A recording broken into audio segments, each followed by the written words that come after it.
बढ़ती असहिष्णुता की तथाकथित बहस में अब राजनीतिक असहिष्णुता दिखाई पड़ने लगी है। लेखकों, कलाकारों के द्वारा सम्मान वापसी का मामला हो या राज्यसभा में चल रहा हंगामा, क्या ये राजनीतिक असहिष्णुता की निशानी है? वरना क्या वजह है कि सरकार की तमाम अपीलों और स्थिति को स्पष्ट करने के बावजूद असहिष्णुता की लकीर पीटी जा रही है? इसी राजनीतिक असहिष्णुता पर बात करेंगे। हमारे साथ मौजूद हैं जयंत खुशहाल, वरिष्ठ पत्रकार। बहुत बहुत स्वागत है जयंत जी आपका। तो अब जो बहस है वो ये नजर आ रही है कि आप राजनीतिक रूप से कितने असहिष्णु हो सकते हैं, और उसकी जो बानगी है वो हम देख रहे हैं राज्यसभा में। कैसे देखते हैं आप इस राजनीतिक असहिष्णुता को? देखिए, हम हर दिन संसद गए हैं अभी, और जब भी हम पहुंच रहे हैं, हम सोचते हैं कि कम से कम आज राज्यसभा में ये जो संख्या के हिसाब से एक बाहुबली माइंडसेट, कम से कम यही नहीं दिखाई देगा। आप सहिष्णुता की बात कर रहे हैं, प्रधानमंत्री जी जब भाषण दे रहे हैं वो क्या असहिष्णुता का संदेश दे रहे हैं? जब वो खुद एक संदेश दे रहे हैं कि सबको लेके चलना चाहते हैं, जिसको हम लोग कहते हैं कि हर पार्टी को, हर मत को ऑन बोर्ड लेना, एक प्लुरलिज्म का फिलोसॉफी लोकसभा के जब स्पीच दिए हैं, जब राज्यसभा में बोले हैं, बार बार जब वो खुद सहिष्णुता के साथ एक प्लुरलिज्म के बात कर रहे हैं, तो हम चाहते नहीं हैं कि प्रधानमंत्री सहिष्णुता दिखाए। बहुत सूट करता है ऑपोजिशन को अगर शासक दल वो भी ऐसे कुछ करे जिसमें वो असहिष्णुता जो प्रतिपक्ष की आज की राजनीति है वो दिखाना आसान हो जाए। तो ये मुझे अजीब लगता है कि लोकसभा में माइनॉरिटी नहीं है, मेजॉरिटी है जी। लोकसभा में काम चल रहा है, तो राज्यसभा में जो मेजॉरिटी नहीं है ये कोई सीक्रेट तो नहीं है। ये तो सबको पता है कि वहां बीजेपी का और एनडीए का मेजॉरिटी नहीं है। तो आपके पास मेजॉरिटी बीजेपी का नहीं है, सिर्फ इसके कारण हर विधायक को अपोज करना, क्या अपोजिशन का काम सिर्फ अपोज करना है? तो ये समस्या बहुत गंभीर है, क्योंकि ये समस्या नरेंद्र मोदी का समस्या नहीं है, ये बीजेपी सिर्फ सरकार का समस्या नहीं है, ये एक लोकतंत्र का समस्या है। देखिए, आज बीजेपी पावर में है, कल बीजेपी पावर में नहीं भी रह सकते, और चुनाव के साथ साथ बार बार परिवर्तन हमारे देश में बहुत बार हो चुके हैं। बिल्कुल।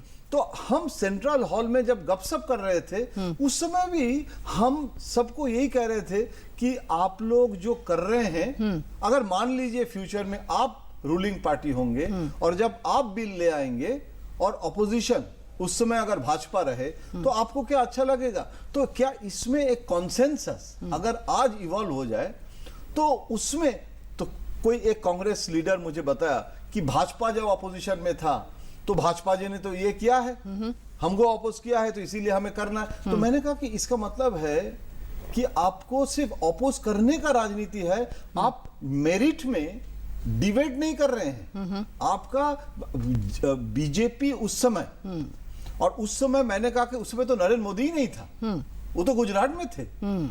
तो आज जब नरेंद्र मोदी जी के लीडरशिप में 5 साल का कम से कम एक मैंडेट मिला है, हो सकता है कि नरेंद्र मोदी आपको अच्छा नहीं लग रहा है, हो सकता है कि आपका डिसएग्रीमेंट है, पॉलिसी डिसएग्रीमेंट है, पर्सनल डिसएग्रीमेंट है, ठीक है, लेकिन कम से कम को जो मैंडेट मिला है और जो तो कह रहे हैं, तो उसके लिए समय तो दीजिए। ये असहिष्णुता क्या नरेंद्र मोदी जी का असहिष्णुता है? ये क्या आपको अच्छा नहीं लगता है आइडियोलॉजिकली, पर्सनली? तो ये असहिष्णुता क्या आपका असहिष्णुता नहीं है? तो जयंत जी, ये जो असहिष्णु होना है राजनीतिक रूप से अपने राजनीतिक फायदों के लिए, अपने राजनीतिक हितों के लिए, इससे जो डिरेल होती है, जो विकास पर चलने की जो आपकी गति है, वो आप पटरी से उतर जाते हैं। इसी वजह से हम देख रहे हैं कि राज्यसभा में कोई भी विधायी कामकाज जिस प्रकार का होना चाहिए वो हो नहीं रहा है। बहुत सारे बिल्स पे संकट के बादल मंडरा रहे हैं, जैसे हमने अपनी रिपोर्ट में लिखा। फाइनली इसका जो खामियाजा है वो तो जनता ही भुगतेगी। बिल्कुल। देखिए, सबसे बड़ी समस्या है कि हमारे देश बहुत बड़ी देश है, चुनाव सिर्फ लोकसभा चुनाव नहीं है, और इतने बड़ी देश में एक साल में कितने बार विधानसभा चुनाव होते हैं।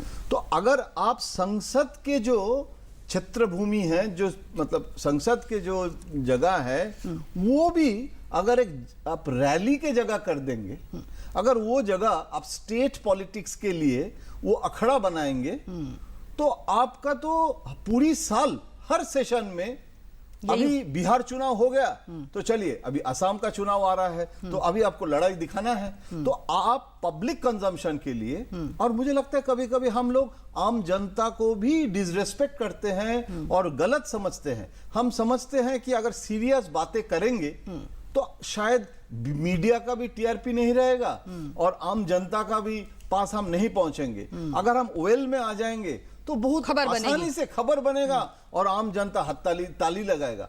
तो ये जो एक माइंडसेट है, देखिए मैं एक सीरियस बात करना चाहता हूं कि सोशियोलॉजिस्ट आंद्रे बेते वो एक किताब में रिसेंटली लिखे हैं कि पॉलिटिकल सिम्बायोसिस होना चाहिए। ऑपोजिशन और रूलिंग पार्टी ये एक्चुअली पार्टी पॉलिटिक्स नहीं है, गवर्नेंस के लिए, बिल पास के लिए एक पॉलिटिकल सिम्बायोसिस आज जरूरी है। जी, तो जिस प्रकार का ये घटनाक्रम चल रहा है, जिस प्रकार का एक माहौल बनाने की कोशिश चल रही है और जो विचारों में आप असहिष्णु हो रहे हैं, हमने देखा कि बयानों को लेकर जिस प्रकार का हंगामा किया जा रहा है, जबकि सरकार की तरफ से उसके लिए खेद भी प्रकट किया गया, उसके बावजूद इस तरह का ये चल रहा है।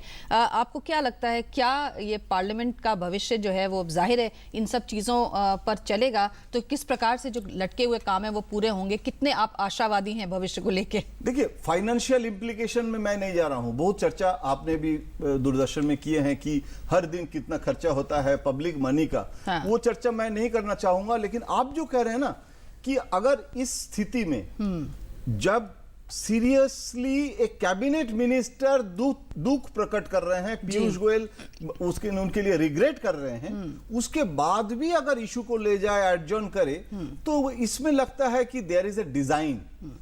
ये सिर्फ लोकतंत्र और राजनीति का मुद्दा नहीं है। और देखिए, अगर छोटे छोटे चीज में अगर आप ज्यादा झगड़ा करेंगे तो कभी कभी बिग कैनवस जो है वो खो जाता है। तो मुझे लगता है आप भी जैसे एप्रीहेंसिव है, मुझे भी संसद में, राज्यसभा के कम से कम इशू में हमारा बहुत एप्रीहेंसिव है, और बिल पास करना आसान नहीं है, लेकिन वो बिल अगर नहीं पास होगा तो उसके लिए जिम्मेदारी किसकी होगी? बिल्कुल, बहुत सही सवाल उठा रहे हैं जैन जी, बहुत बहुत शुक्रिया हमसे बात करने के लिए। न्यूज़ नाइट में आपका शुक्रिया।